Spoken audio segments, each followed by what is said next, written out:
Hi, this is Tim Krolsky. Most people might think they know what goes on in the life of a truck driver, but we thought it was time to understand the person that operates the truck, to find what actually drives them and what really goes on before and after the brakes get set. Welcome to Garner Trucking's Beyond the Cab. Hello and welcome to another edition of Beyond the Cab. I'm your host, Tim Krolsky, and I'm joined today by what I'm going to call an eccentric guest, Marko Roseboro. And I'm a little fearful today, I have to admit, because every time the two of us do get together, it just seems like you end up making me laugh so much that I'm in tears. So. Yeah, I'll take blame for that. Yeah, I appreciate that. We'll try and get through it with some ease. One of the whole goals is really we just want to get to know one another and let others know a little bit about both of us, through the process. And one of the things that we do have some common ground is that we come from kind of the same neck of the woods. Yeah.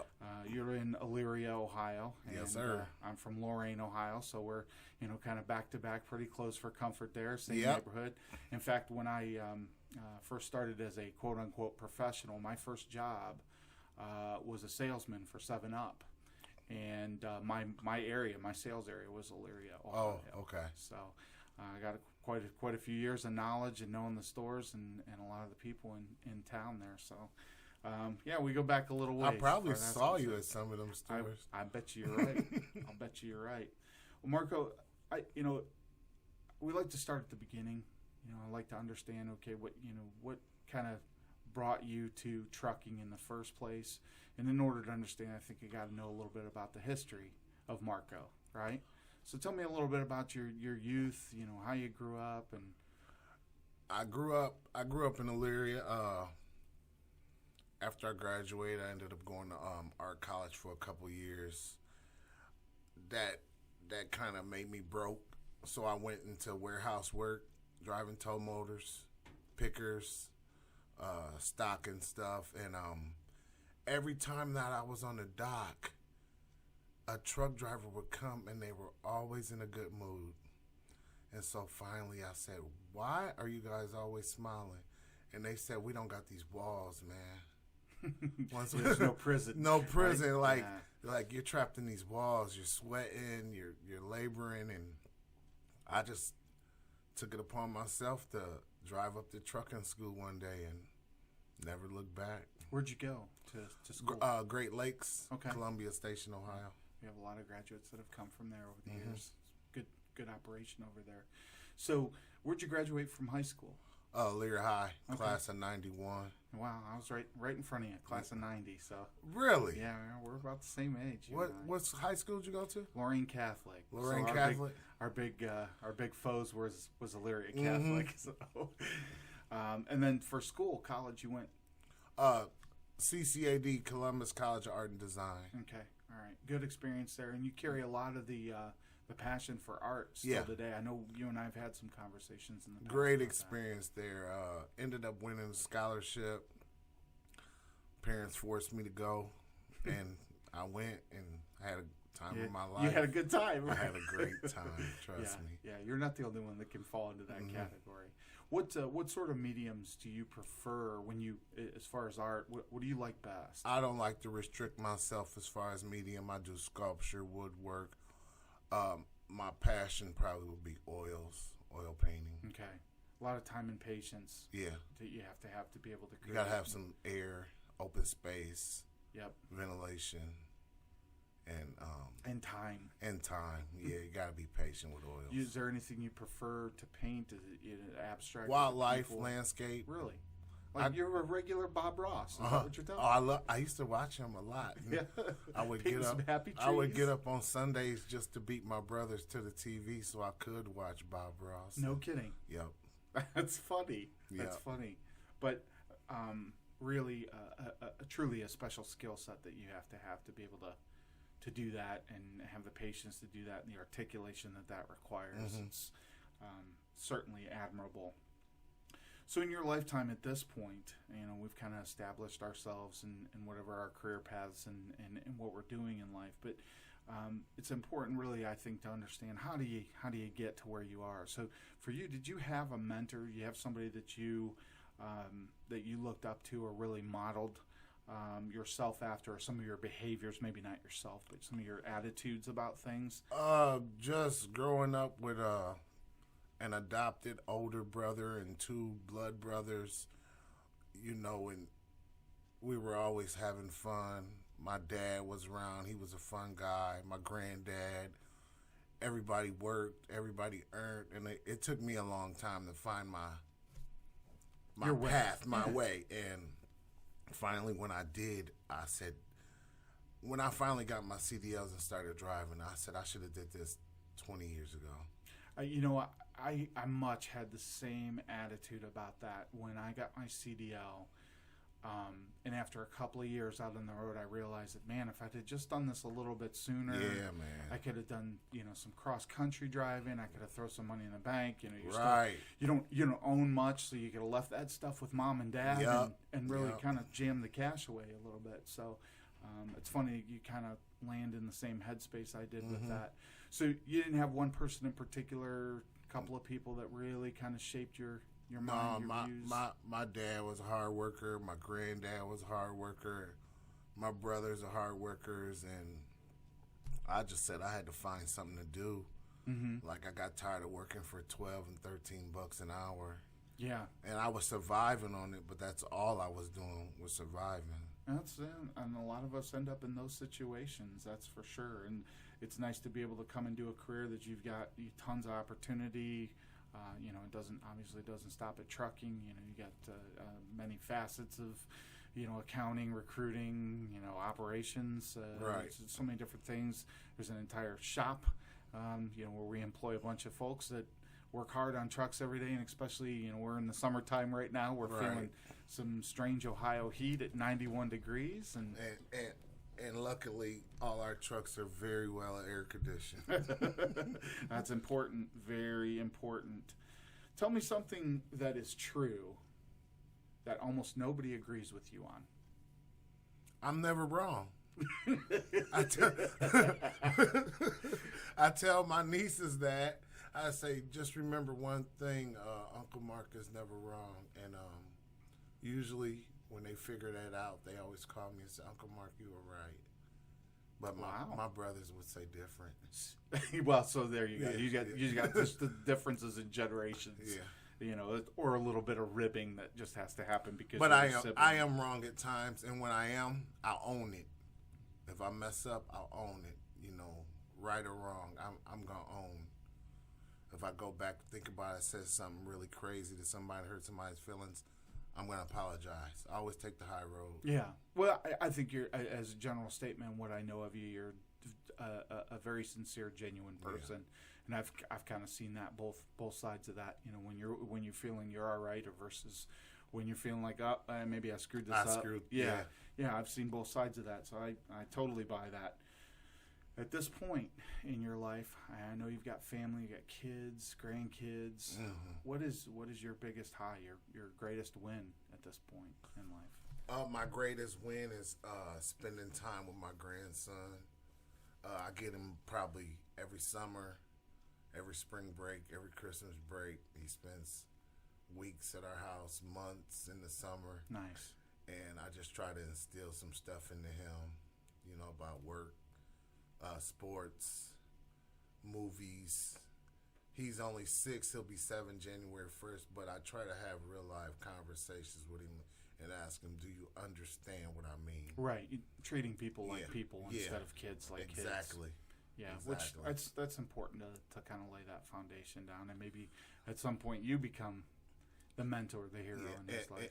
I'm definitely going to do that because I'm going to buy his first car. Is that right? Oh, yeah. You sure you won't buy me a car?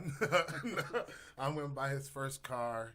If he decides to go to college, that's fine. If not, we'll figure out something for him to do. But I figure when I leave this earth, I'm going to make him okay. Awesome.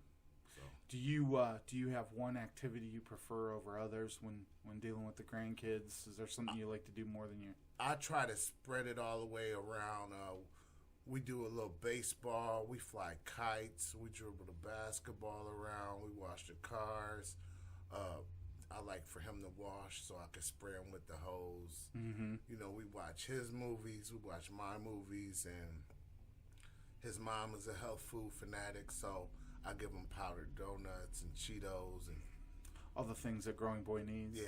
Oh yeah, Sunkiss. He really likes Sunkiss. Yeah, well, he's not alone there. I like Sunkiss too. An Orange Crush in the summertime is one of my favorite things, to be honest. We talk a little bit about success and greatest wins, and there's always a flip side to those things. And what do you find as an adult right now in your life? What are you struggling with the most? What's most difficult for you? Ooh, I struggle with, and man, He's just struggling answering this question. No, I know exactly what I want to say, but it's emotional. Okay. I struggle with not being able to share my success with my mom. That's fair. How long ago did Mom pass? 2012.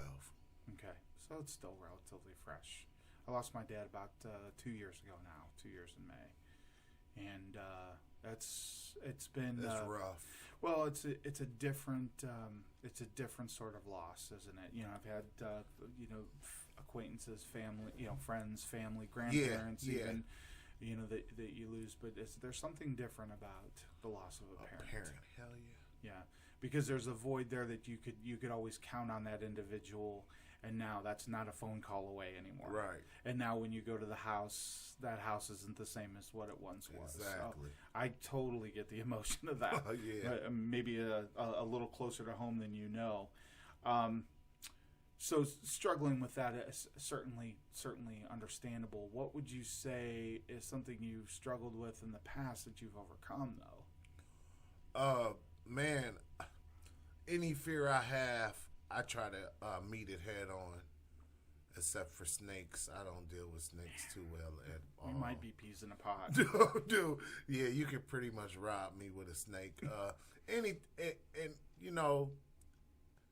When I first got off of training and got in the truck by myself, petrified.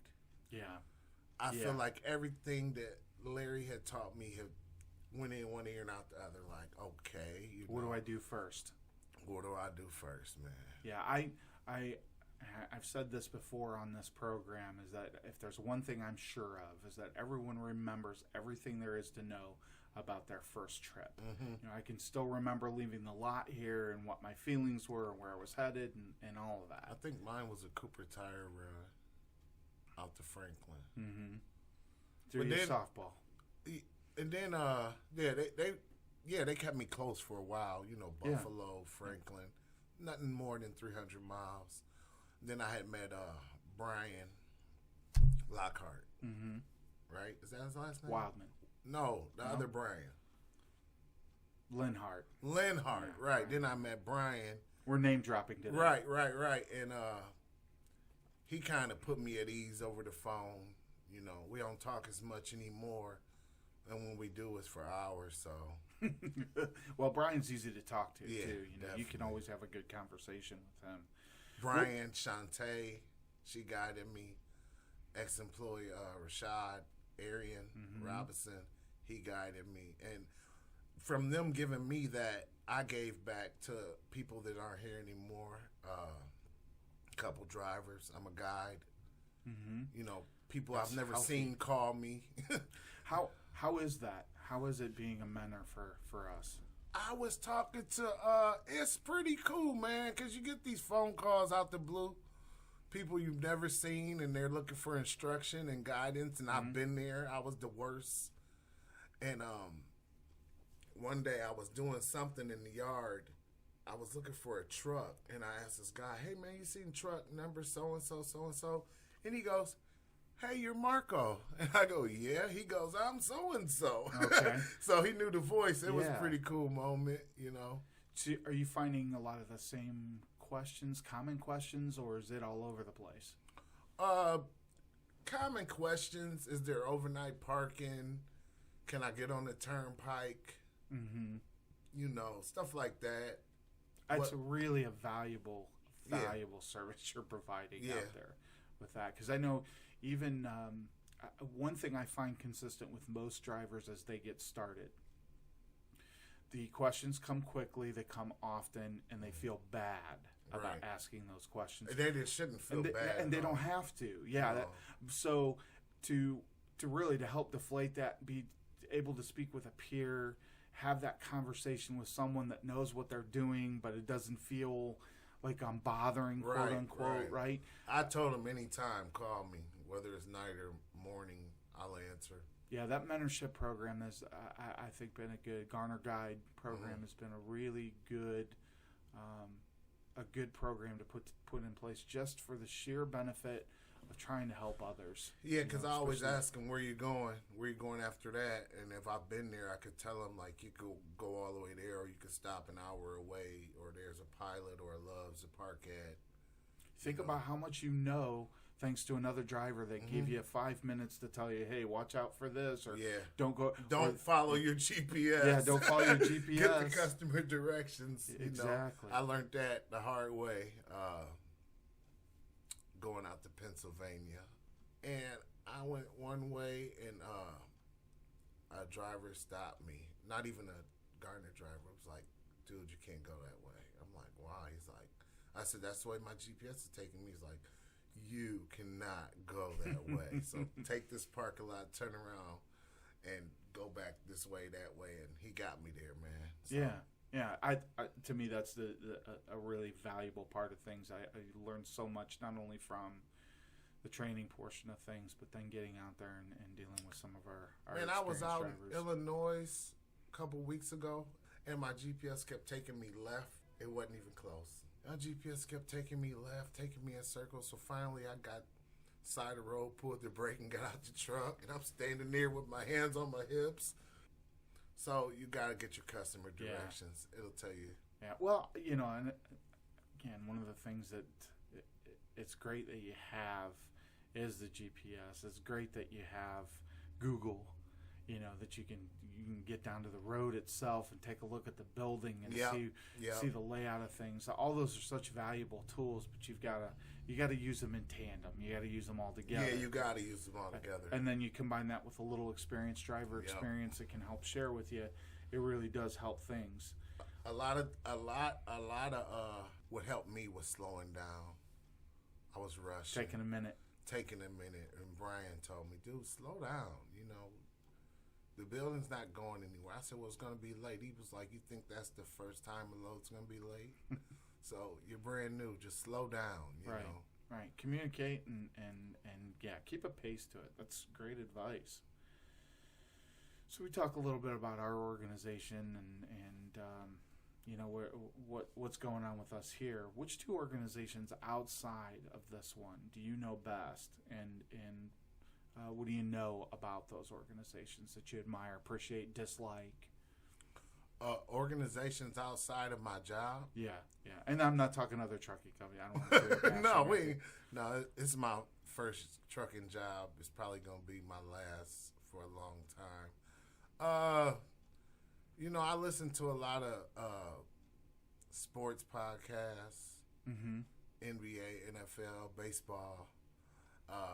I try to keep up on their unions and what's going on, especially with the pandemic and stuff. And I take a little stuff that I learned, how they're handling things to handle things out in the world I'm in, too. So I just appreciate the information I can get, off of those guys. And they're making millions of dollars, and they're following the rules, so why shouldn't we? Right, exactly.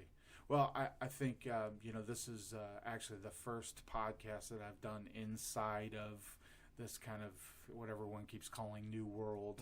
And so a lot of things have changed. There's, at this time, for those of you listening, there's a piece of plexiglass that's separating the two of us so that we can have a conversation without a mask on and you can actually understand what we're saying. And a lot has changed.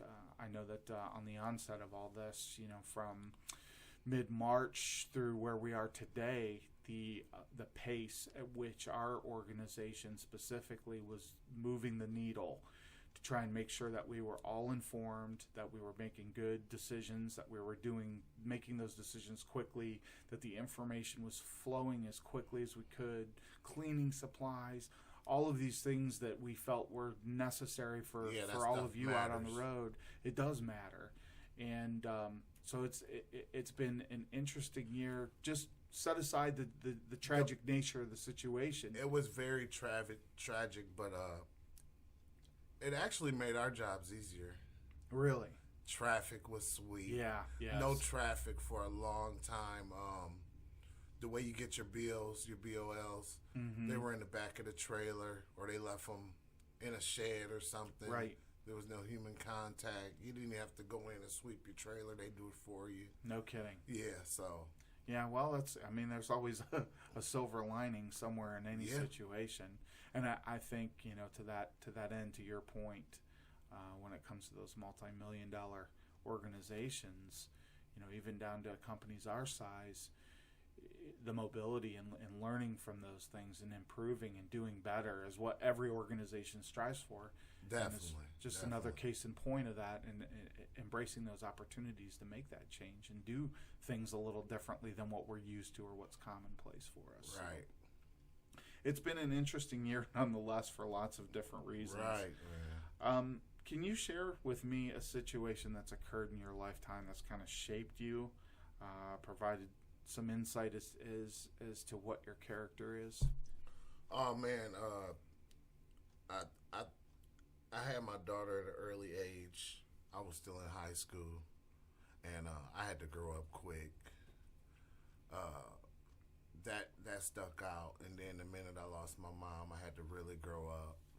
And those two moments alone in my life made me be like, hey, you gotta be a man when she was born. And then when I lost my mom, it was like, you gotta be a man for your family. Yeah. Right. So now, are you the oldest of the siblings? no, I'm the middle. I'm Okay. the most hated. All right, there you go.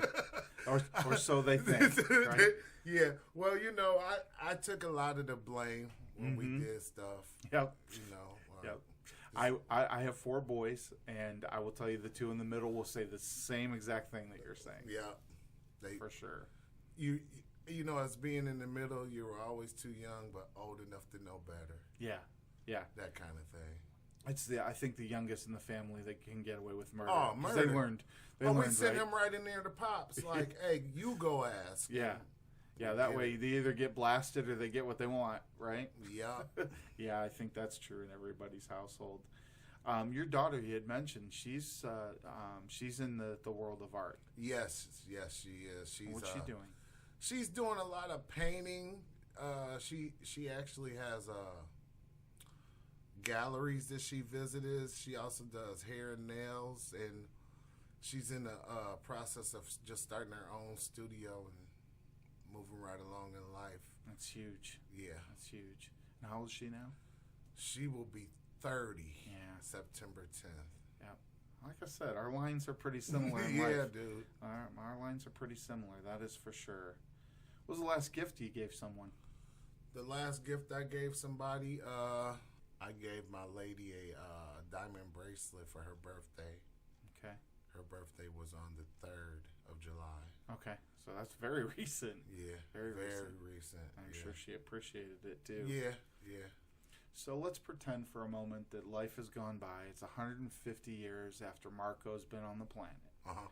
And a book gets written about your life. What's the blurb say?